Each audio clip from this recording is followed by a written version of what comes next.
Welcome to the Deep Dive, where we take that mountain of sources you've gathered, synthesize the most potent insights, and really try to deliver the roadmap you need for what's coming next. And today we are strapping in for a high-speed yet really detailed tour of the digital marketing and startup landscape. As it exists right now in early 2026, it's a world that has been completely warped by artificial intelligence, fragmentation, and a renewed focus on the oldest currency in commerce. Yeah, this isn't just an important deep dive. I feel like it's an urgent one.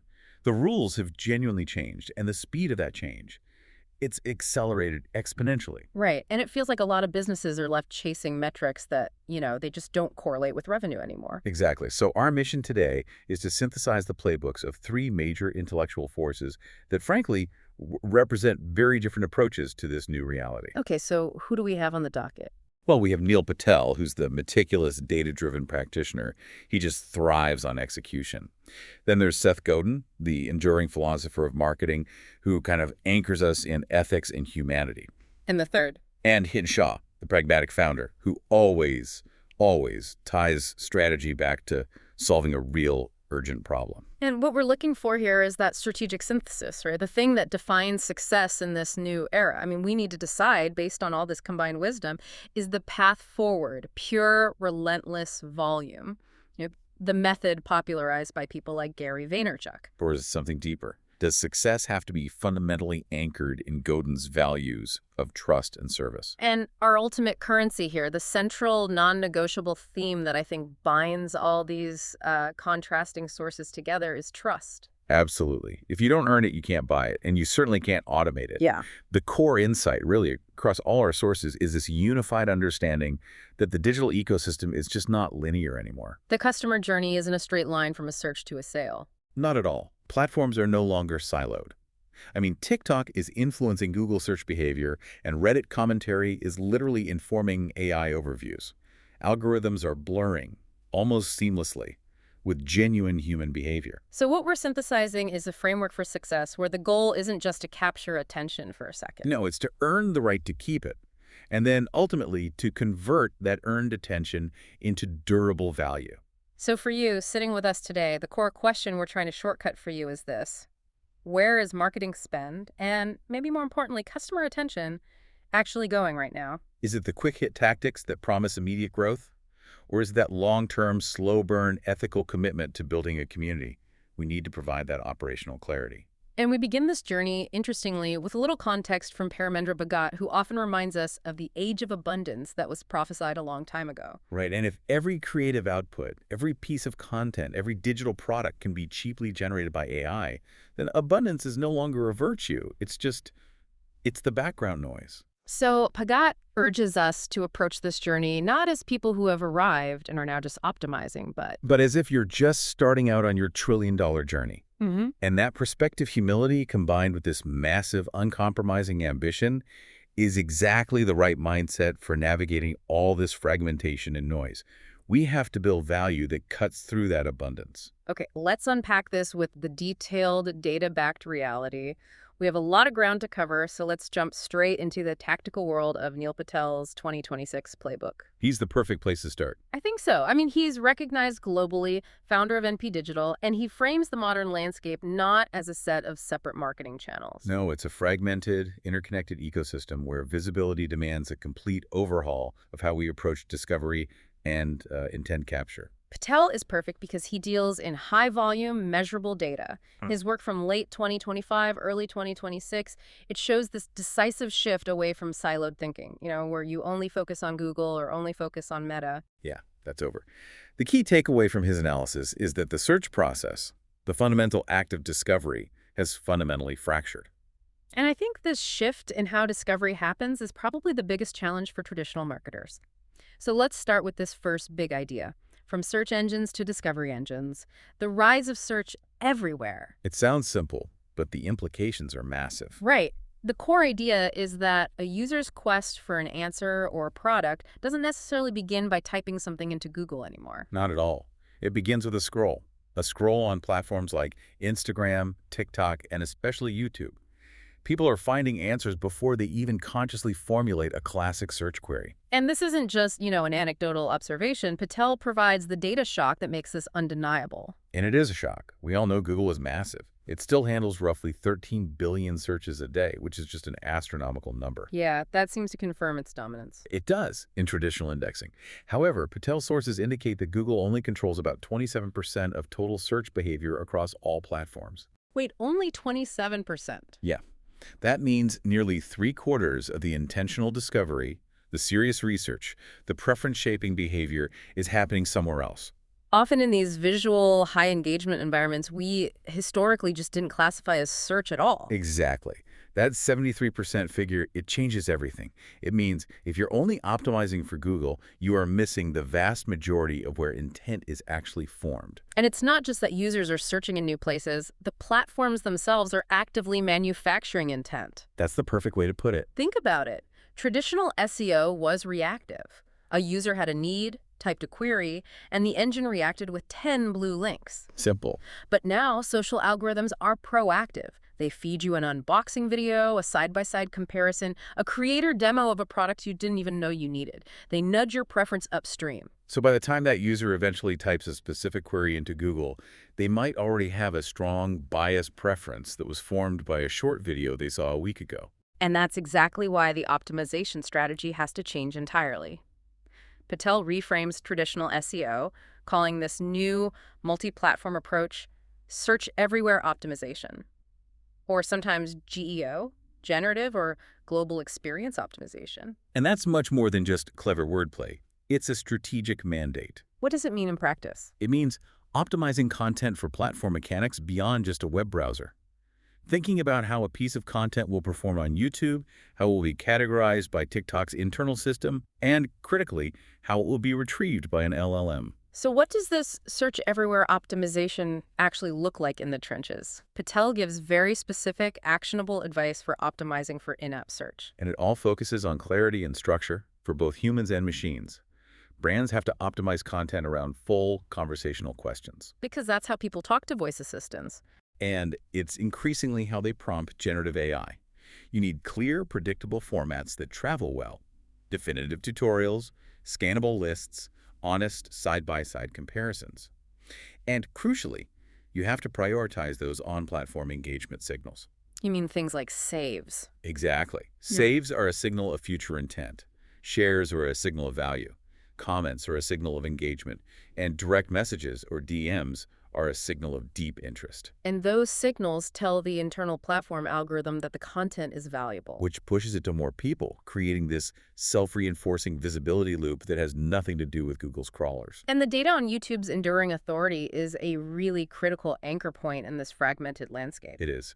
While TikTok is explosive for rapid discovery and viral reach, Patel confirms that YouTube is still dominant for product research and complex learning. And the trust factor. The trust in its recommendations is roughly double that of TikTok. Wow. Yeah. Double. Yeah. It confirms that long-form, visually dense, and highly structured video content still carries significant authority when people are making serious purchase decisions. So it's the difference between content you consume for entertainment and content you consume for education and vetting. Perfectly put.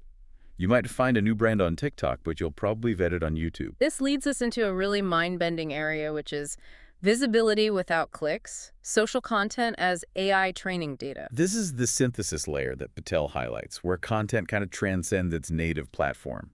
AI tools like ChatGPT, Perplexity, and others aren't just pulling from Google's traditional index of links. They're actively synthesizing information from trusted public sources. Right. Reddit forums, structured Q&A on YouTube, high-quality social content, they're all part of the training data now. So this means the goal isn't necessarily immediate measurable traffic via a click. The long game has changed. Completely. A well-structured Reddit answer or a detailed YouTube breakdown can surface in an AI-generated response months or even a year later, completely detached from its original platform. But it still carries authority. It still contributes to your brand's authority and mindshare in that synthesized answer layer of the internet. So the metric shift is profound.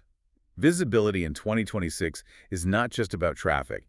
It's about being present where opinions form, regardless of whether you can successfully measure that specific exposure with a last-click attribution model. You have to accept that influence precedes measurement, and you have to play the long game of being consistently referenced by these generative systems. And this naturally brings us to the central thesis that underpins this entire deep dive, the ultimate currency: trust versus follower counts.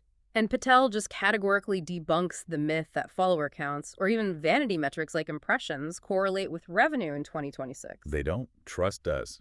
Algorithms are smarter at identifying bots and low-quality engagement, and users are just more cynical about manufactured popularity. I was genuinely shocked by the trust spectrum data here. Short-form content, despite its unmatched viral reach and speed, is among the least trusted formats for purchasing decisions. It's kind of wild, right? You might be entertained by a 30-second reel. It might inspire curiosity, but you're not necessarily convinced to spend, say, $500 based on it. Conversely, YouTube, Reddit, and Facebook inspire significantly more confidence for recommendations than Instagram or TikTok. Yeah, those platforms are excellent for rapid discovery, but the others are superior for conversion because they facilitate deeper research and carry higher social trust signals built on community.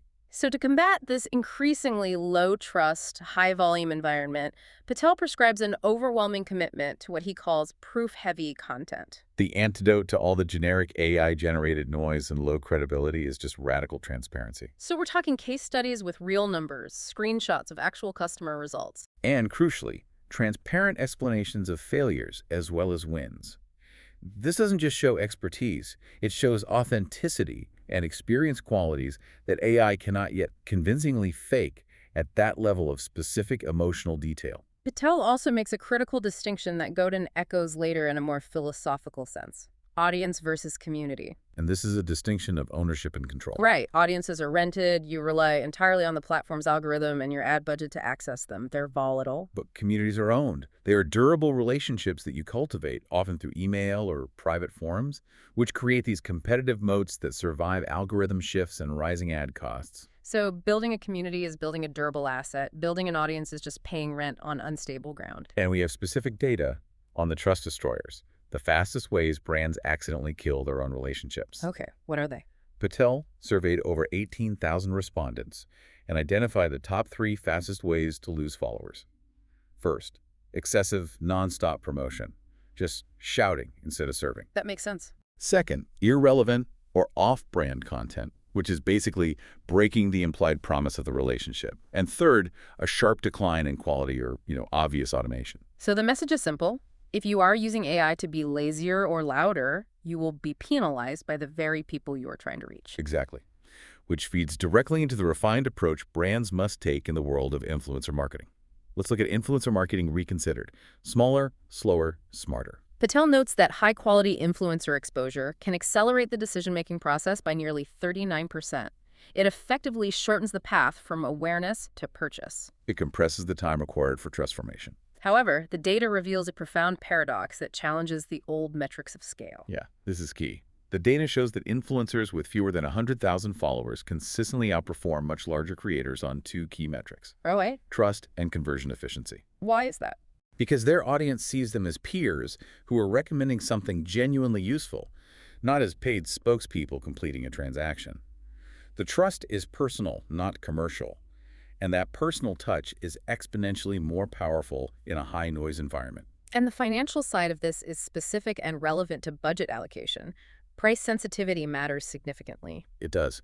Influencer campaigns lift conversions by roughly 9% for products priced under $100, often impulse or low-risk purchases. And that lift drops dramatically, closer to 2% for higher ticket items. Which just reinforces the idea that high-cost purchases require a longer multi-touch journey and more rigorous peer-reviewed research. This specific data compels us, as strategists, to abandon last-click thinking. Absolutely.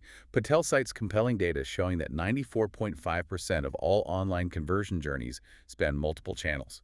It's not a sequential funnel anymore. So this means the true measured value of influencer marketing often appears far upstream in reshaping perception and seeding brand awareness. Not just closing the final sale. If you only look at the final click attribution, you will massively undervalue that 39% time compression benefit they provided at the very beginning of the journey. Okay, let's shift our focus to content strategy and paid media in 2026. Given this multi-channel, high-trust environment, what kinds of content are actually cutting through the noise and driving business results? Well, Patel's analysis confirms that highly visual formats, so videos and infographics, dominate shares and engagement. They dramatically outperform text-only formats on platforms designed for rapid consumption.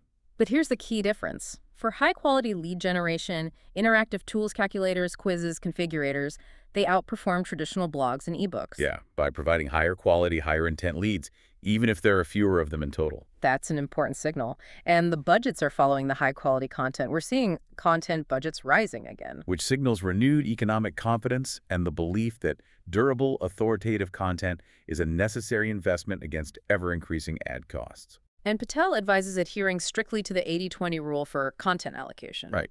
80% should be evergreen content built for long-term durability and authority, your pillars of expertise. And 20% should be trend-driven content designed for rapid reach and tapping into the topics of the moment. So the 80% protects you, and the 20% gives you lift. Exactly. And structure and tone are the necessary multipliers that turn that effort into leverage. Clear headlines, scannable sections, semantic clarity, they all aid machine classification across platforms. And this is where AI truly helps, right? For sure. Tools like ChatGPT can be used to test dozens of variations in tone, humorous, authoritative, empathetic, to find the precise product fit multiplier at scale, leading to compounding incremental gains in conversion. Okay, turning to paid media, Patel emphasizes the necessary shift to automation in Google's ecosystem. Yeah, tools like Demand Gen and Performance Max campaigns are moving advertising from reactive intent capture, so waiting for the user, to search to proactive demand creation. Surfacing products before the user has articulated a need. Precisely. A specific case cited by Patel showed that leveraging such deep automation drove a remarkable 56% increase in market share for the client. 56%. It demonstrates the system-level power of Google's AI optimization and the necessity of engaging with it. And before we pivot, Patel flags two often underappreciated growth drivers that are easily overlooked but deliver huge ROI because they capture such high intent. The first is the incredibly high purchase intent signals from visual search using tools like Google Lens or in-app image search. Users using visual search are highly motivated. And the second. The continued disproportionate foot traffic generated by highly localized near-me searches. These are high-intent actions that often lead directly to conversions, both online and off, and optimizing for them is a quick win. Patel's final takeaway here provides the necessary bridge to our next section. Test relentlessly, think long-term, and understand that behind every algorithm is a human decision waiting to be earned. Yeah, the tactical shift of 2026 is actually a shift back toward human psychology, using data to inform that psychology, rather than just chasing short-term technical tricks. That sets the perfect stage. Patel gave us the math, the tactical map, and the data that shows the volatility of relying on platforms and vanity metrics. But Seth Godin argues that if your math is perfect, but your morals are missing, if you focus purely on efficiency without ethics, you're ultimately building on sand. Exactly. So now we pivot hard to the philosophical foundation. Section 2. Seth Godin's Enduring Principles Marketing as a Generous Act, the Philosopher's Framework. Godin's ideas, which he has consistently built upon across, more than 8,000 daily blog posts since 2002, they're the essential counterweight to Patel's relentless focus on tactics and scale. He insists on principles over tactics. And in an AI-saturated world, these principles are more urgent than ever because they define what is uniquely human and non-commoditizable in the marketing process. Right. If AI can write all the tactical copy, only the philosophical foundation remains unique. Let's start with reframing marketing. Service over persuasion. This is the core foundation of Godin's thinking, and it's a radical shift for many traditional business leaders. Marketing for Godin is not about convincing people to want what you make. No, it's fundamentally about making something worth wanting, creating genuine value, and then finding the specific group of people who already need it and serving them. And this begins with a radical form of empathy, which he sees as a required discipline, not a soft skill. Right. Godin urges marketers to accept that people who disagree with your product or worldview are not automatically wrong. They simply operate from a different set of assumptions or a different worldview. So marketing fails when it treats audiences as obstacles to be manipulated or overcome. And it succeeds when it treats them as partners in solving a common problem, focusing on their specific needs first. And this leads to his core concept regarding the scarcest resources in the age of abundance. attention, and trust. Godin argues that interruptive marketing, the kind that shouts, disrupts, and demands attention, squanders both of these resources quickly. So he champions permission marketing. Which is the idea that you must earn the right to communicate with your audience. Messages must be relevant, anticipated, and personal. It's an investment in a durable relationship, not a single transaction. And brands are not built overnight in ad campaigns. They're built through consistent, resilient actions repeated over years. Godin views a brand as a promise.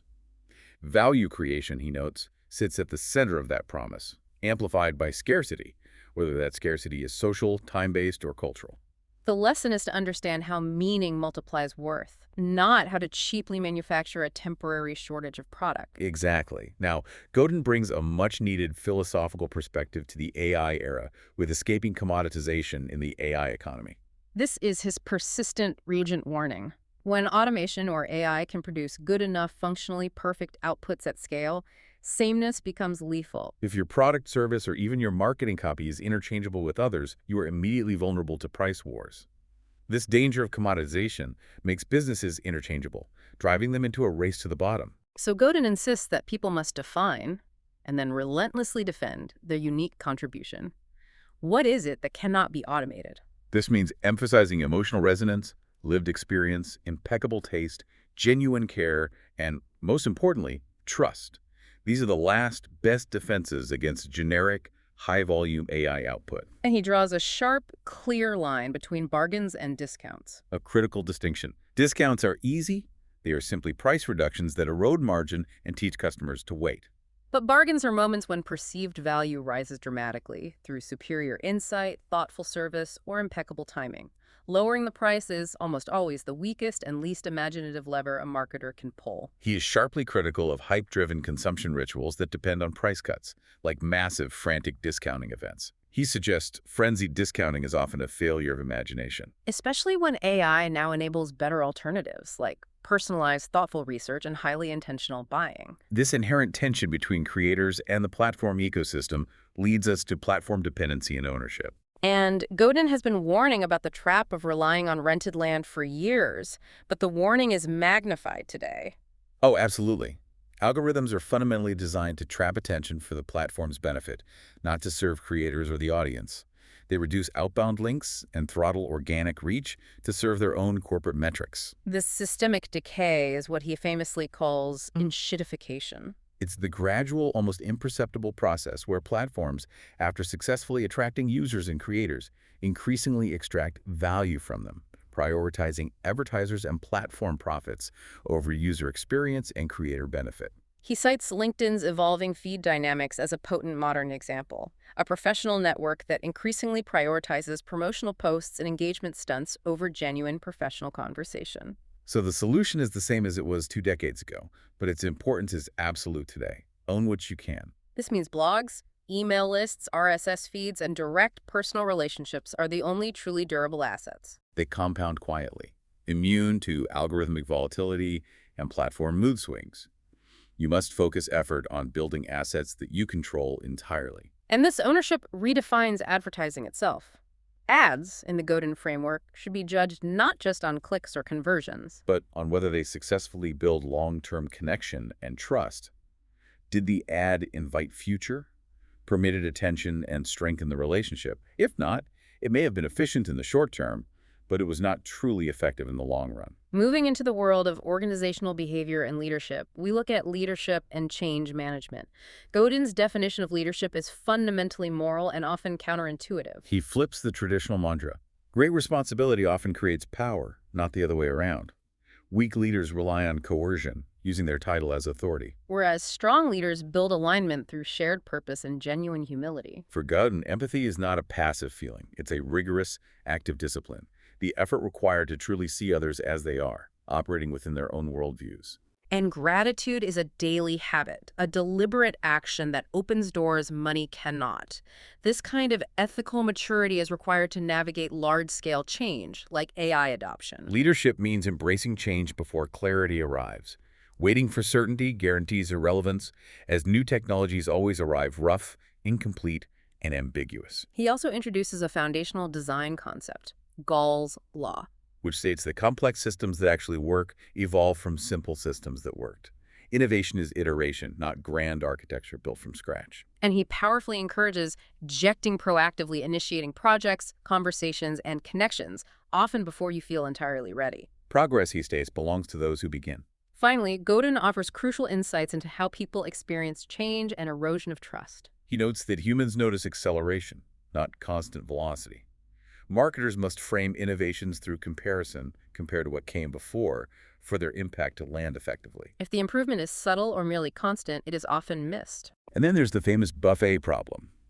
Too many choices, which is the nature of the age of abundance, paradoxically reduces satisfaction because of comparison fatigue. Fulfillment, Godin argues, comes from presence, not optimization. If you try to optimize every single aspect of life, you lose the joy of simply being present. This psychological insight links directly to information and curiosity. Unlimited, effortless access to information, whether via Wikipedia or advanced generative AI, can paradoxically dull curiosity. When answers are free, immediate, and infinite, the desire for inquiry stalls. So the core task of the strategic marketer and the educator is to reignite the desire to ask better questions, questions AI cannot yet answer. And status still profoundly governs human behavior. Godin observes that stable systems drift toward mediocrity unless actively resisted. Meaningful work requires distinction and the courage to stay out of the comfortable middle ground that AI automates. This leads to the necessary discussion of scams and deepfakes. AI-enabled scams operate at scale, exploiting human instincts with unprecedented precision, thus eroding trust rapidly across the entire system. And Godin is clear. Trust is rebuilt only through time, humanity, and verifiable actions. He critiques what he calls the infantilization of society, the tendency toward avoidance and learned helplessness, which must be proactively broken by taking responsibility and applying judgment. And customer service, in this philosophical framework, must be redefined. It is not a cost center, it is an intelligence system. Organizations that truly listen to the pain points raised in customer service interactions learn faster, adapt better, and earn loyalty that no quick-hit algorithm or ad campaign can buy. Okay, here's where the tactical meets the philosophical and where it gets really interesting. We move from Godin's time-lead principles to his very current actionable views on technology in Section 3. AI is a force multiplier, Godin's prescription for humanity at scale. This is where Godin views AI not as a civilizational threat, but as a force multiplier that ruthlessly exposes what was never human to begin with. The rote, the formulaic, the mediocre, it automates the banal and elevates human judgment. That's a crucial distinction for strategic planning. Godin is not obsessed with the immediate outputs of AI, but its infrastructure and potential. He sees its true potential in AI as connected tissue, designing networks, not broadcasting messages. Most of the public conversation is hyper-focused on the content AI produces, the essays, the images, the code snippets. Godin looks past that spectacle. And he sees AI's true transformative power as connective tissue. A persistent, ubiquitous, and kind system that drastically reduces friction and waste across human networks by connecting needs with solutions instantly. He uses highly specific low-friction examples to illustrate this vision of AI intermediation, moving beyond the obvious. Right. Imagine AI matching an unused, slightly dusty board game in your closet to a neighbor actively searching for that exact game 3 blocks away. Or coordinating a cohort of 100 local buyers to collectively pre-purchase a harvest of strawberries from a farmer, mitigating the farmer's risk and ensuring freshness. Or even coordinating 3 conference attendees who didn't know each other to share a ride to the airport, saving money and time. It's invisible, helpful, localized automation. So the strategic shift for marketers is profound. We must move from broadcasting generic messages to designing networks that facilitate trust, relevance, and mutual benefit among users. This is service at massive scale, mediated invisibly by AI. But this intimacy AI, listening to what we say, see, and intend, demands stewardship over manipulation. And Godin raises the red flag. Marketers must consciously choose to build systems that benefit users first, creating frictionless networks, or risk a long-term collapse of trust and data exploitation.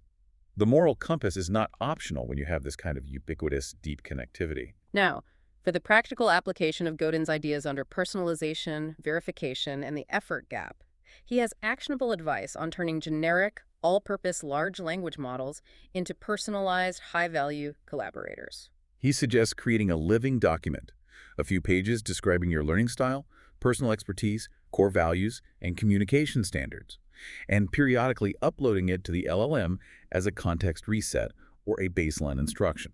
And this process transforms the AI from a simple tool into an informed, relevant, and consistent partner. And as trust is the central theme, the verification step is mandatory and absolute.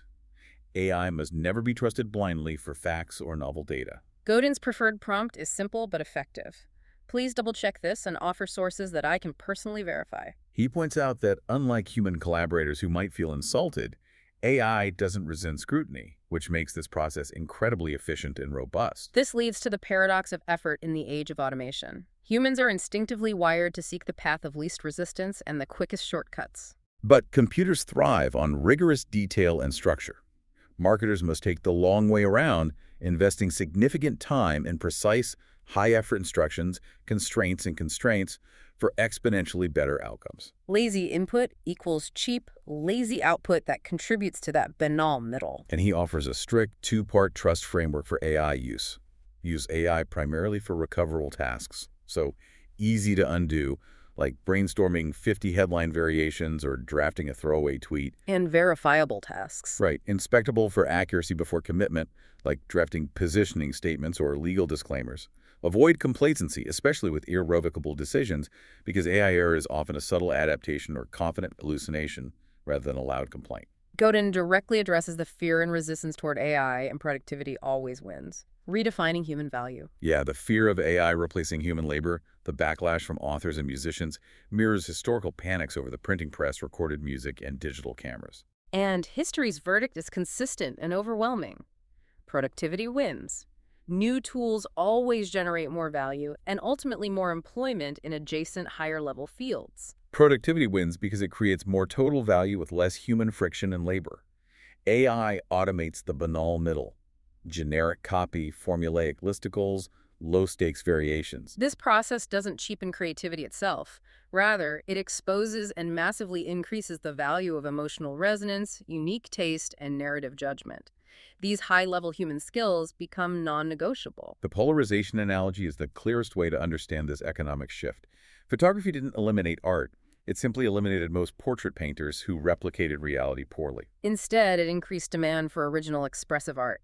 The market didn't die, it polarized. AI is forcing marketers to be expressive, creative, or strategically profound, rather than just technically proficient at rote tasks. What some call a retreat of human labor is actually a critical advance. It's like the steam shovel freeing workers from the physical labor of shoveling coal so they could use their judgment to design cities and strategies instead. So marketers must redefine their work around insight and courage, focusing on architecture and meaning, which AI fundamentally struggles to supply.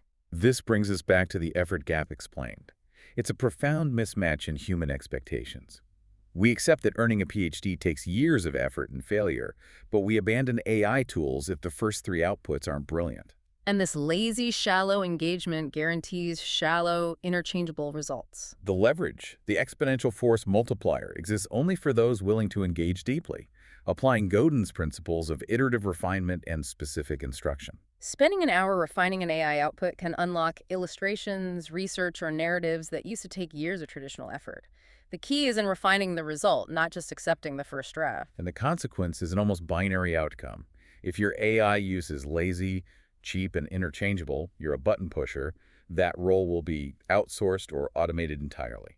But if your AI use reflects deep thought, rigorous iteration, and creative ambition, it compounds your value. Refusal to experiment with this depth, Godin warns, means you are passively choosing to fall behind. Finally, Godin offers a useful critique of the interface in interaction design and the choice. He critiques the open-ended, blank text prompt that dominates current LLMs. Because humans prefer structured choices over blank pages, we are easily paralyzed by infinite possibility. AI design must scaffold thinking by suggesting meaningful paths, helping users move away from the basic hammer and nail problem and toward complex strategic design. This scaffolding gives the strategic marketer an empowering choice. You can either walk away from the AI volume game entirely, making your work rarer, slower, more human, and with higher emotional stakes. The artisanal path. Or you can dance with AI, outsourcing mechanical, repetitive parts to focus on judgment and rapid publishing speed. Both paths reject mediocrity. And the failure, Godin warns, is the lazy middle ground, the one that tries to be efficient and fast without being unique or ethical. In an age where machines speak fluently and can generate convincing mediocrity at scale, Godin says the rarest voice is the one that still knows, with profound conviction, why it's speaking at all. That clarity of purpose is the final moat against AI commoditization. Now, we take the philosopher's ethics and the practitioner's data, and we introduce the third, volatile element. Gary Vaynerchuk, or Gary V. This is where it gets interesting. We've established the ethical foundation with Godin and the tactical reality with Patel. Gary V is the kinetic force, the pure engine of velocity, and comparing him to Godin reveals a strategic tension that is absolutely essential for success in 2026. This is section 4, the strategic tension Godin versus Gary Vaynerchuk, yin and yang. This section feels like the moment of truth for the modern marketer. How do we reconcile these two diametrically opposed forces? Let's start with content. Intentional scarcity versus rayless volume. Godin, as we just discussed, warns against the buffet problem, too much low-quality choice. He advocates intentional scarcity, insisting that content must earn trust and that the goal is deep resonance over viral reach. And he's overtly wary of AI slop content that is technically competent but emotionally vacant. Vaynerchuk operates on the absolute opposite pole. For him, content is purely a numbers game. Volume is the only path to discovering what quality looks like today.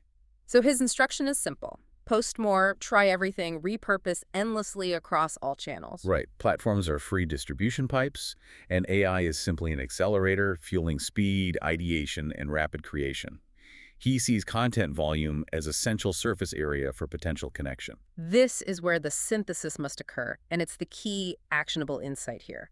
Godin produces durable, high-trust artifacts that survive 5 years and stand as authority pillars. Vaynerchuk produces vast, surface area content that wins the attention race today. The strongest strategy is Godin's depth delivered through V's cadence. Slow trust, fast execution. Exactly. A brand must have meaning and speed to survive. But how does a brand practically balance slow trust with fast execution? It means using AI not to generate the core message, that's Godin's judgment, but to rapidly deploy it and iterate on the packaging. That's V's cadence. Give me an example. Okay, a brand might spend weeks developing one ethically sound, deeply researched white paper. That's Godin. Then they use AI to instantly atomize that white paper into 50 different micro videos, 20 different social posts, and 10 conversational email segments across various platforms, testing rapidly for the format that resonates best. That's V. That's the necessary strategic synthesis. Moving to personal branding and community. Tribe versus momentum.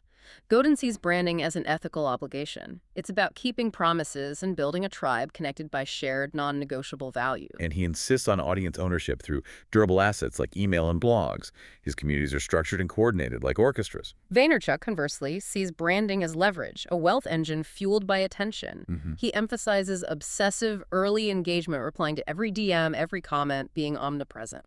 His community is kinetic, gathering around momentum via Discord, live shopping events, and platform volatility. They gather around him because he's moving so fast and sharing the journey. So the synthesis is the resilient asset. Godin builds the slow trust that survives massive shocks. This is essential protection against the rising tide of scams, deepfakes, and algorithmic volatility. While Vaynerchuk builds the fast engagement that converts immediate attention into measurable action, you need Godin's resilience to anchor V's necessary velocity. Now consider the view on technology and AI and technology. Humanity versus opportunity. Godin, acting as the conscience of the operation, believes AI should rigorously absorb all repetitive labor, thus freeing humans to focus entirely on judgment and high-level strategy. And he provides ethical guardrails for its use-only recoverable and verifiable decisions. He asks the ultimate philosophical question, should we even do this? Vaynerchuk, the aggressive accelerator, sees AI purely as a land grab. The opportunity cost of waiting is the real risk. He urges aggressive experimentation, whether it's early adoption of vibe coding, using AI to code based on emotional descriptions rather than specific functions, or diving into AI-driven IP creation and live commerce. He sees insecurity as the only real threat to adoption. He asks the ultimate action-oriented question, why not now? This tension defines success in the 2026 landscape. Godin acts as the brake to prevent the brand from crashing and breaking trust by being manipulative or non-authentic. Vaynerchuk acts as the accelerator to ensure you don't miss the window of opportunity while everyone else is still debating ethics. You cannot afford to ignore either one. And their views on consumer engagement and leadership reflect this fundamental split. Godin insists marketing is service, solving meaningful problems for people who genuinely want help, focusing on emotional safety and minimizing regret. Leadership for him is responsibility preceding authority. Vaynerchuk is about accountability and sheer action. His mantra is stop blaming algorithms or market conditions, take personal accountability. Convert existing attention through new, rapid-fire formats. He focuses on maximizing action and optimizing the flow of attention. Leadership is momentum sustained over decades of hustle. The conclusion, the strategic yin and yang, is the core synthesis we deliver for you. The most resilient, profitable, and enduring brands in 2026 will be those that consciously think like Godin and act like Vaynerchuk. Building trust slowly and ethically, executing boldly and quickly, and using AI as a catalyst for human insight, not a crutch for mediocrity. This duality is the sustainable competitive advantage. Shifting gears now to the startup world, where execution is everything, we need an anchor point that ties all this philosophy and data back to product-market fit. We ground ourselves with Hiten Shah's insights in Section 5. Hiten Shah's first principles for startups, the founder's reality check. Shah, the founder of Crazy Egg and Kissmetrics, reminds us that the fundamentals haven't changed at all, only the sophistication of the excuses used to avoid them. AI accelerates execution, but it will never fix a bad core strategy. Shah brings decades of experience through multiple boom and bust cycles. His core insight is that, in the age of AI abundance where building is cheap, clarity and conviction have become more valuable than speed. So AI makes it easier to build something faster, but it also makes it easier to build the wrong thing faster. We begin with problem-first marketing, naming the pain. Shah repeatedly states that startups fail because the problem never felt urgent, not because the solution was technologically weak or innovative. The core failure is almost always misplaced focus, building a vitamin when the market needed a painkiller. So marketing must therefore begin by naming the customer's friction so clearly that customers feel deeply seen and understood before they feel sold to. It's like pressing on a bruise, making the pain undeniable, and validating their suffering. This clarity creates the demand. He points to iconic, deeply human slogans: Slack's "Be Less Busy," Expensify's "Expense Reports That Don't Suck," and Salesforce's early "No Software" campaign. These slogans don't explain features. They expose the universal suffering associated with the status quo. And Shah provides the absolutely crucial 3 filters that define a problem worth solving, especially in a capital-efficient AI world. What are they? First, it must be widespread and persistent, affecting a large number of people regularly. Second, it must be solvable by your unique team, leveraging your specific advantages, not just generic skill sets. And third, it must be confirmed through direct, painful customer conversation, not market research data sheets. A clearly named problem becomes the company compass, directing both the product and the marketing strategy. and he emphasizes the caution that gets many early-stage companies killed. Polish without validation is simply theater. You need those reality checks from the market before you start scaling any of Patel's tactics or applying Godin's philosophy. The prettiest code base built for the wrong problem will still fail. Which leads us directly to customer feedback, the antidote to false confidence. Shah is relentlessly blunt about this. Startups don't die from bad code. They die from false confidence founders convincing themselves the product works or that they know the customer without rigorous external proof. His prescription is unglamorous but necessary.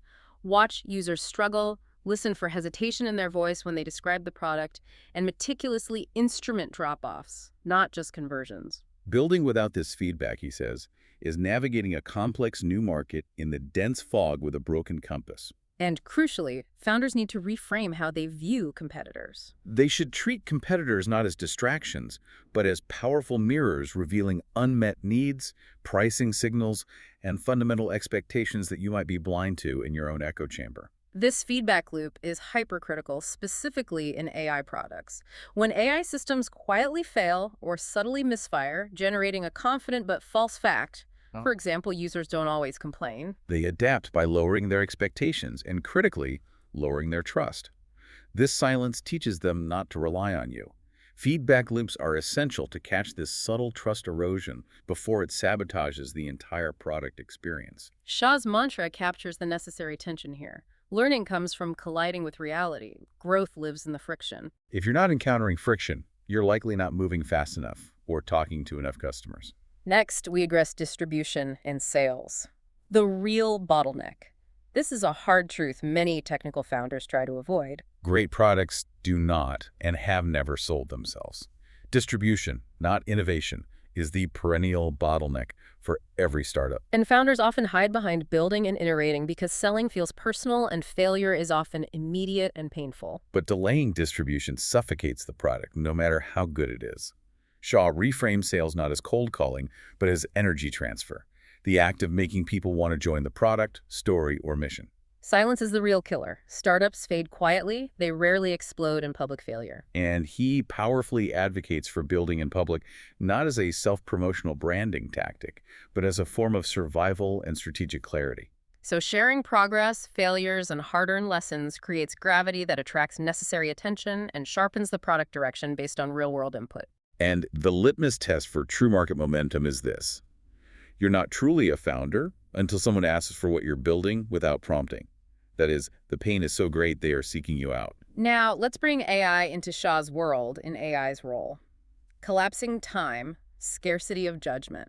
Shah wholeheartedly agrees that AI collapses time between the initial idea, the execution, and the iteration cycles. Momentum is cheaper and faster to achieve than ever before, which means old excuses for slow development are essentially gone. But the profound scarcity in this environment is judgment. AI accelerates output dramatically, but it does not supply taste, conviction, or empathy. When output is cheap, choice becomes the work. Founders must spend their time deciding which of the 100 AI-generated options is the right one, the ethical one, or the one that solves the real problem. He notes that hype currently outpaces sustainable business models. Teams need tight, continuous feedback loops to avoid drowning in AI-generated noise. AI doesn't absolve founders of thinking. It punishes those who outsource critical strategic judgment to the machine. And leadership in this context means noticing the unspoken tension, which Shah cleverly calls collapsing triangles. This means noticing when the energy is draining from the room, when a crucial team member is stressed but silent, or when a feature is silently failing long before the data shows a steep drop-off. And when the team is stuck in analysis paralysis, great leaders prescribe immediate action. Like emailing 100 churned users or fixing a specific broken flow just to restore emotional momentum. And his view on venture capital is crucial for the learner looking to fund their journey. VC is debt with extremely specific expectations attached, forcing binary outcomes, explosive growth or rapid collapse, which may be fundamentally misaligned with the quiet, durable process of building something enduring based on Godin's principles. Finally, product habits for enduring work. Shah's framework is timeless. Find critical, urgent problems, solve them better than anyone in a focused way, and iterate relentlessly until the market simply can't ignore you. He stresses depth before breadth, citing Kissmetric's narrow focus on their golden motion first. His recent product launches at crazy egg-like free website surveys reflect this continued focus on colliding with reality and prioritizing deep understanding over superficial dashboards. Okay, we've established the ethical framework from Godin, the tactical map from Patel, and the absolute startup fundamentals from Shah. Now we need to look specifically at how AI is transforming the most enduring, complex, and high-leverage discipline in digital marketing, SEO. This is Section 6, AI's role in SEO. The contest for cognitive real estate, the technical deep dive. This is where SEO stops being purely mechanical, the counting of keywords and links, and becomes profoundly strategic. AI has redefined search optimization, turning it into a contest for cognitive real estate. Which is the authority and presence you hold in the synthesized, trust-based answer layer of the internet, not just the 10 blue links. Let's look at from keywords to cognition, the great SEO shift. The core technical reality is that AI systems no longer match only words. They infer deep meaning, comprehensive context, latent sentiment, and probability of intent. This new cognitive capability allows them to answer why a user is searching, not just what they typed, leading to infinitely more relevant, complex answers. And while Google still commands about 90% of traditional search share, it frequently resolves informational and complex queries through AI-generated summaries or AI overviews. And it often places these at the top of the search results page. This is a deliberate design choice that dramatically reduces the need for users to click through to external websites, reshaping traffic dynamics across the entire web. So this means marketers must optimize for a dual reality. We have to satisfy the traditional retrieval-based engines, the links, and the generative systems that synthesize answers from multiple sources. The critical realization here is that the high-quality content you produce is being fundamentally disassembled and reassembled inside the AI answer, divorced from your specific page layout. Which explains why the jargon is proliferating. But we need to understand the functional difference of each new framework. We are moving from single-letter acronyms to systemic ones. First, we have Generative Engine Optimization, GEO. This is specifically optimizing your content so that AI systems, the models themselves, select and cite it as an authoritative source in their training data or real-time synthesis. So you're structuring your data like a reference book the AI can easily digest. Exactly. Next is Answer Engine Optimization, AEO. This is a more direct tactical approach. It means structuring your content to directly and concisely satisfy conversational queries. It's less about ranking for a vague keyword and more about writing the precise paragraph you want the AI to select and quote when a user asks a full complex question. Then there's AI Integration Optimization, AIO. This is about making sure your content is technically usable across multiple LLM ecosystems, often requiring cleaner code, accessible formats, and appropriate machine-readable tags that transcend a single platform's requirements. And finally, Search Experience Optimization, SXO. This blends UX, intent, and satisfaction signals. It acknowledges that even if a user clicks through, the AI is monitoring whether that user finds the content useful. If they bounce back immediately, that satisfaction signal degrades your overall authority. The fundamental technical change is that SEO moved from the traditional model of library indexing, where your content was a book on a shelf, To real-time synthesis, where your content is instantly disassembled, its facts extracted, and reassembled with other sources. If your content isn't structurally legible to machines, it may as well not exist in the answer layer. which brings us to the core metric shift under the new visibility economy. Citation beats click. In this economy, clicks are secondary to citations, mentions, and entity recognition. These signals increasingly define long-term success, authority, and mindshare. And we know AI systems have preferences, driven by their training and real-time validation. AI prefers sources that are factually consistent, structurally clean, repeatedly referenced by other high-authority sites, and critically tied to recognized entities, verified brands, established authors, and respected organizations. This elevates the importance of entity optimization to a foundational status. Maintaining verified profiles across Google's Knowledge Graph, Bing, professional directories, and Wikipedia-adjacent sources is no longer a vanity exercise. It is crucial for surfacing in AI answers because it confirms to the AI that you are a real, verifiable authority in your space. This is truly a mindshare play, which Godin would appreciate. If your brand is consistently cited in AI answers, you gain credibility, brand authority, and cognitive real estate, even if the user never clicks through to your site. And Google's rapid rollout of AI mode further accelerates this, making AI inclusion the new ranking metric. If you're not in the answer, you didn't rank. Now for the technical mandates under GEO, AEO, and machine-readable authority. Content must be explicitly engineered for selection by providing clear definitions, explicit claims supported by verifiable evidence, and strong internal coherence that machines can trust. And structured data, or schema markup for organizations, FAQs, reviews, and products, is no longer a nice-to-have optimization. No, it is a retrieval qualifier that literally determines eligibility for AI inclusion. Schema helps the AI systems parse information confidently and efficiently.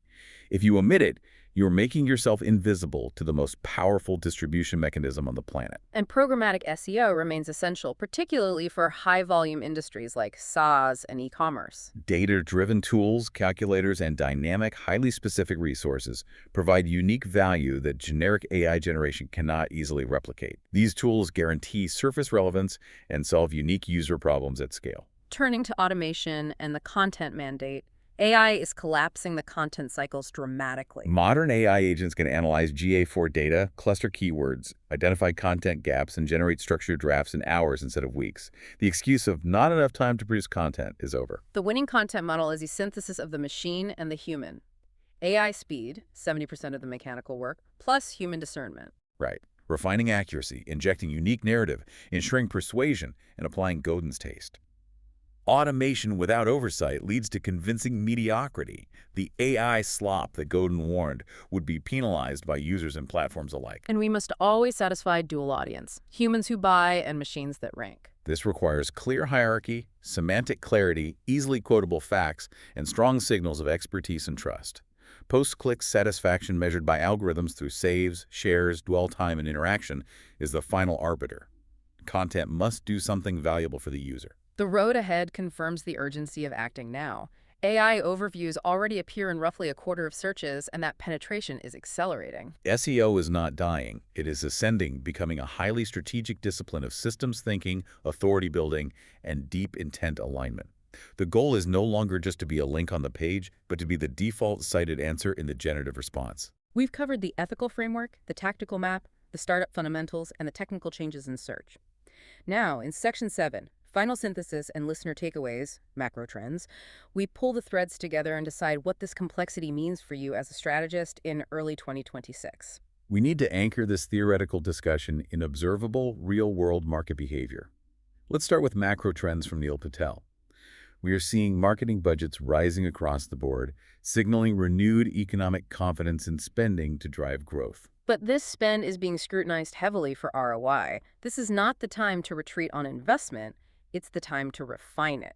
Simultaneously, we're seeing massive investments in UX and CRO accelerating rapidly.